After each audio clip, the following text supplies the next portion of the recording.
I need to tell you something that completely changed my life, something that made me question everything I had ever believed. If someone had told me this story before, I would have doubted them.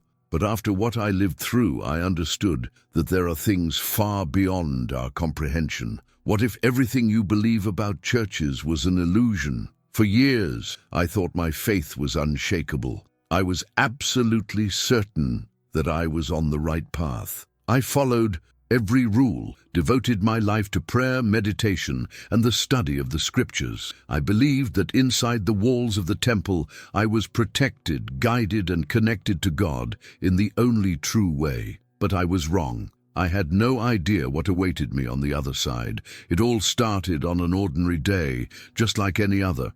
I woke up before dawn, knelt before the altar, and whispered my prayers, as I did every morning. I never imagined that this would be the last time I would see the light of this world. I could have never predicted that, in just a few hours, my soul would leave my body and cross a threshold that few dare to pass. I died, and what I saw changed everything. I don't know exactly the moment it happened. There was no warning, no time for goodbyes, just an instant of pain, and then absolute silence, a void. That was when I realized something was wrong. I was still there, but at the same time I wasn't. I looked down and saw myself, my own lifeless body, but I felt no fear. On the contrary, there was a deep, overwhelming peace. But that peace did not last, because on the other side, I saw something no one had ever told me about, something no sermon, no preaching, no doctrine had ever mentioned. And what was revealed to me about modern churches terrified me. The truth I discovered made me question everything. I saw souls trapped, deceived, wandering without direction, believing they were saved, when in reality they were further from God than ever before. I saw religious leaders who turned faith into a business, who manipulated crowds in the name of power. And I saw what truly happens to those who live in blind faith, without questioning, without seeking the truth beyond the walls of the church. When I came back, my life was never the same again. And now, I need to tell you everything I saw. But before I reveal what was shown to me, you need to understand who I was before this experience, because only then will you truly grasp the impact of this shocking truth. Before we dive into this story, make sure to support the channel. Leave a like, subscribe, and turn on notifications so you don't miss what's coming next. Trust me, this is something you need to hear. And let me know in the comments, where are you watching from? Drop your country below. Before I tell you what I saw on the other side, you need to understand who I was. Because without that, you won't truly grasp the weight of what I'm about to reveal. I was a man of faith, not just any kind of faith, a deep, consuming, unquestionable devotion. I had dedicated my entire life to God, or at least what I believed was God's path. From the moment I could remember, my life revolved around prayers, rituals, and scripture. The monastery was my home, the only world I had ever known. My days followed a strict rhythm, an unbreakable cycle of devotion. Before the first light of dawn, I would wake in silence, wrap my robe around me, and kneel on the cold stone floor, whispering prayers into the dim candlelight, the smell of burning wax mixed with the damp scent of old books as I recited the sacred verses, my voice blending with the chants of my brothers. Every hour of the day was structured: morning prayers, meditation, work, study, evening mass. There was no room for doubt, no space for hesitation, only faith. And yet there was something inside me, a whisper I dared not acknowledge. Despite my devotion, despite the certainty with which I followed every ritual, something never felt quite right. There were moments, fleeting but powerful, where I felt as if I was speaking into emptiness, as if my prayers were mere words, drifting into nothingness. I buried those thoughts. I told myself it was the devil planting seeds of doubt. But deep inside, I knew something was missing. There was one night I will never forget. The chapel was empty, except for me. I had stayed behind after evening prayers, sitting in the wooden pews, staring at the golden cross above the altar. The flickering candles cast strange shadows on the walls, and in the silence my thoughts grew louder. I whispered, "God, are you there?" For the first time in my life I felt nothing, not peace, not presence, just an unbearable stillness. I should have ignored it. I should have pushed the thought away, continued my devotion without questioning. But that night, as I walked back to my cell, I felt a chill run down my spine, as if something had shifted, as if, for the first time, I was standing on the edge of a truth I had never dared to see. But the next morning, I forced myself back into routine. I convinced myself that faith wasn't about feelings, it was about obedience. And so, I continued, day after day, year after year, until the day I died. And in death, I finally saw the truth. What I witnessed on the other side shattered everything I had ever believed. And what I learned about modern churches, about the way people seek God today, left me shaken to my core. But to understand that, you need to hear what happened the moment I crossed over, because that was the moment my eyes were truly opened. I never saw it coming. There was no warning, no moment to prepare. One instant I was kneeling in prayer, my lips murmuring sacred words like I had done 1,000 times before. The next, I was gone. It was strange. I didn't feel fear, nor did I feel pain. It was as if my body had simply stopped responding, like a candle being blown out by the wind. I remember falling forward, my forehead pressing against the cold stone floor of the chapel. My breath caught in my throat, my heartbeat faded into silence. And then everything stopped. For the briefest of moments, there was nothing. A deep, consuming emptiness, like floating in a space where time had ceased to exist. I wasn't sure if I was asleep, unconscious, or simply gone. Then I woke up, but not in my body. I was standing, except I wasn't. I looked down and saw myself lying motionless on the chapel floor. My robes were still neatly folded around me, my hands limp by my sides. The candlelight flickered against the wooden pews, casting elongated shadows across the walls. Everything looked exactly as it had a moment ago, except for one thing. I was no longer a part of it. A strange calm settled over me, not peace exactly, more like an eerie detachment, as if I was merely an observer of a world I no longer belonged to. My body felt light, weightless. The sensation was unlike anything I had ever experienced. It wasn't like walking nor floating. It was simply being. Then I felt a presence. At first it was subtle, a shift in the air, a whisper of energy that curled around me like unseen tendrils. Then it grew stronger. Someone was there, watching, waiting. I turned, and that's when I saw it. A vast expanse stretched out before me, endless and unknowable. It was neither darkness nor light, neither sky nor earth. It simply was. And in the midst of that infinite space, something shimmered. A gateway, a passage beyond what my human mind could comprehend. And then I was pulled into it. It wasn't a choice. I didn't walk forward. I was drawn, as if gravity itself had shifted. The world behind me, the monastery, my body, my life, vanished. And suddenly, I was there. It was unlike anything I had ever imagined. The air was thick with something unexplainable, not mist, not light, but a presence that filled everything. It hummed, vibrating with a frequency that wasn't sound, but was somehow felt. Deep in my being, I knew, without needing to be told, that I had crossed into something sacred, something eternal. And then I saw them, figures, countless, endless figures, moving through the expanse, some radiant, their very essence glowing with an otherworldly brilliance.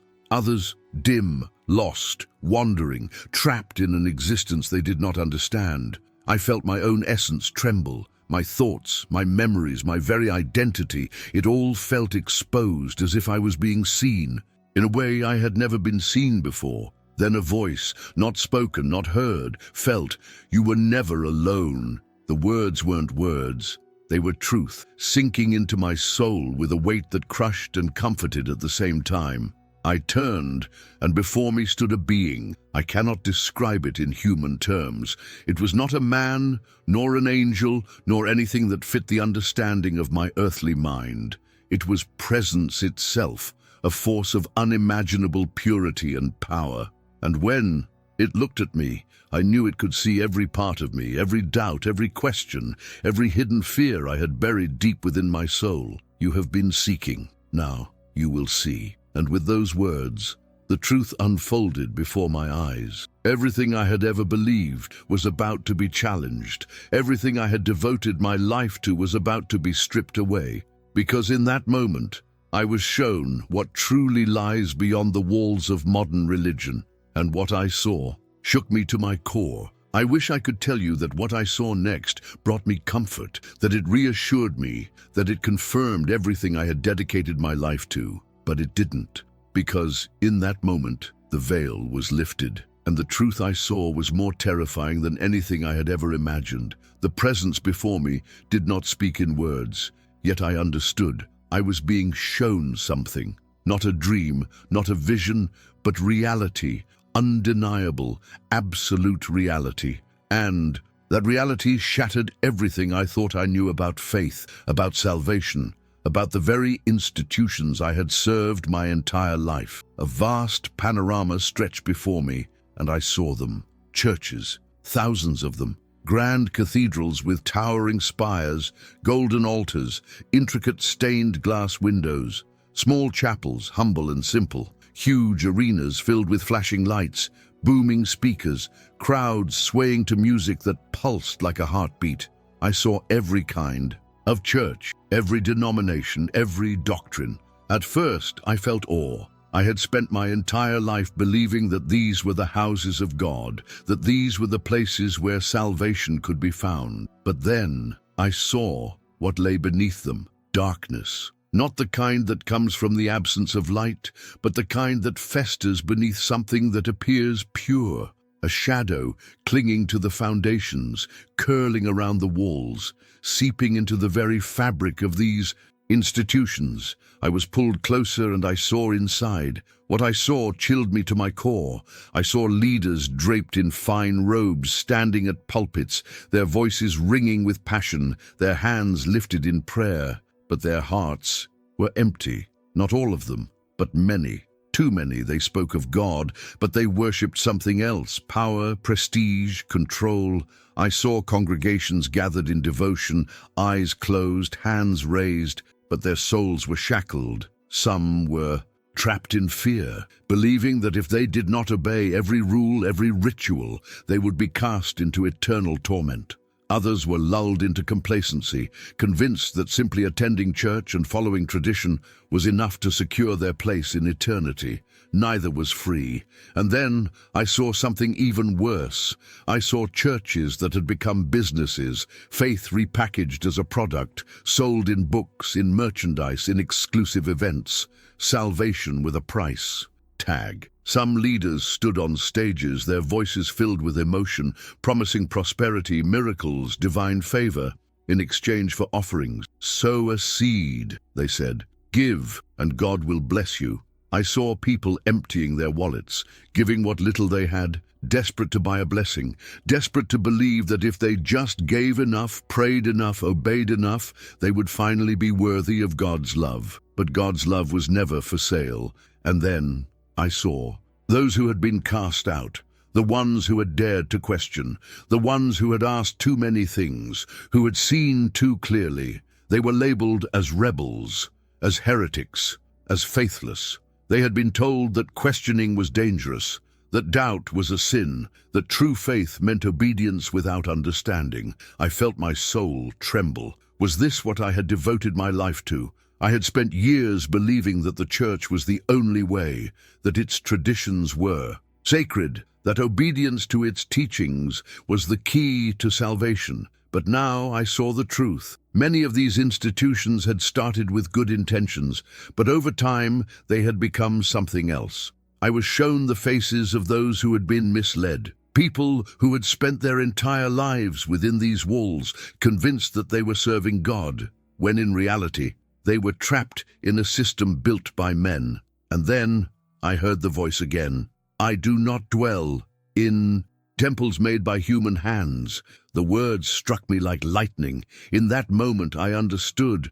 God was never confined to buildings. He was never limited to rituals. He was never locked behind the walls of a church. God was within, in every breath, in every moment of sincerity, in every whisper of the heart that sought him, not out of obligation, not out of fear, but out of true longing. I had spent my entire life believing that the monastery was the only place where I could find God. But God had been with me all along. He had been there in the silence of my questioning. He had been there in the stillness of my doubt. He had been there in the nights where I stared at the cross and felt nothing. Because faith was never about a place. It was never about following rules. It was about relationship. And I saw for the first time how many people had been led astray, how many had been taught to fear instead of love, how many had been told that they needed an intermediary to reach God when, in reality, God had always been reaching for them. I looked at the churches once more. Some were filled with light, places where people truly sought God, where faith was alive and sincere. But many had become tombs, houses of empty worship, of lifeless ritual, of leaders who sought power instead of truth. You have seen. Now you must choose. The words rang through my being. What would I do with this truth? And before I could answer, before I could even grasp the full weight of what I had witnessed, I was pulled back. I was still in that place beyond time, beyond human comprehension, but now my vision was sharper. I was being shown something even deeper, the fate of the souls. The light around me shifted, and suddenly I was no longer looking at the churches. Instead, I saw the people, the individuals who had placed their trust in these institutions, who had lived their entire lives within the walls of doctrine and tradition. And what I saw broke me. There were two kinds of souls. The first kind, those who had found truth, who had truly sought God beyond rules, beyond fear, beyond manipulation. Their light was different. It was pure, unwavering, as if they had discovered something beyond human teaching. These were the ones who had walked with God, not just with religion, and they were free. But then I saw the others. Their souls were shackled. They moved as if lost, trapped in invisible chains. Some of them looked peaceful, as if they still believed they were following the right path. But I could see what they could not. They were bound, not by sin, not by God's judgment, but by lies. I saw men and women who had spent their entire lives believing that obedience to religious institutions would save them. They had followed every rule, given every offering, recited every prayer, and yet they had never truly known God. Their faith had been in the church, in its leaders, in its rituals, but not in the living God. And now they were adrift. Not condemned, not cast into darkness, but lost, waiting, as if they had expected to reach paradise, only to realize they had never truly known the one they had sought. And then I saw something that made my very essence tremble. I saw those who had been deceived by power, not just followers, but leaders, the ones who had stood on altars, who had led multitudes, who had spoken in the name of God. I saw them pleading, "Lord, Lord, did we not prophesy in your name? Did we not cast out demons? Did we not do mighty works in your name?" And then I heard the response, "I never knew you." The words struck like thunder.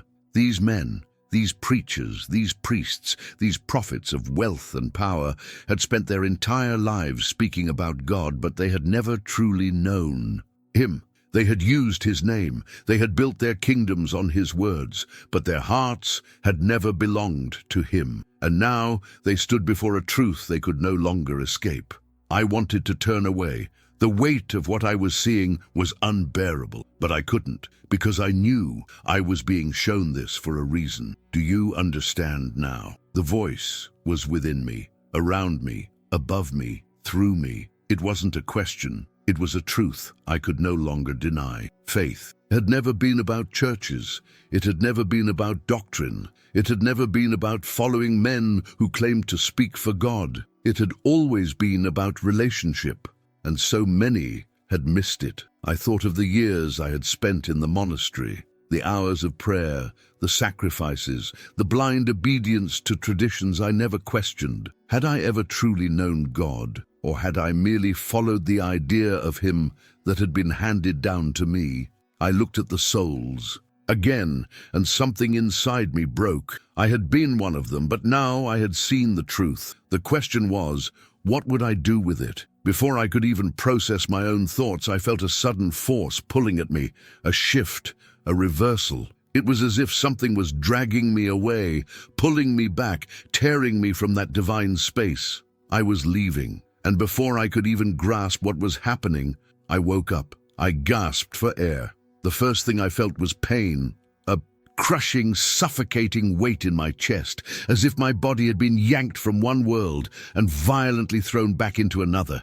I was alive, but I was not the same. I opened my eyes, and the dim candlelight of the chapel flickered above me. The cold stone floor pressed against my back. My lungs burned as I sucked in breath after breath, my heart pounding like a drum inside my chest. I had returned, but everything was different. I lay there for what felt like eternity, staring at the ceiling, trying to process what I had just seen.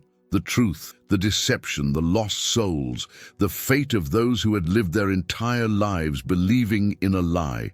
Had it been a dream, a vision, or had I truly crossed into something beyond this world? No, I knew the answer. It had been real. I sat up slowly, my hands trembling as I touched my own face, my own chest, feeling the heartbeat that still thundered beneath my skin. I was back, but I no longer belonged here. Not in the way I once had. The monastery that had once been my home now felt foreign. The rituals, the prayers, the traditions, I could no longer see them the same way. My entire life had been built upon rules, upon obedience, upon faith in an institution that had promised to lead me to God. But I had seen the truth. God had never been inside the walls of this place. He had never been locked within the rituals I had followed so blindly. He had always been with me.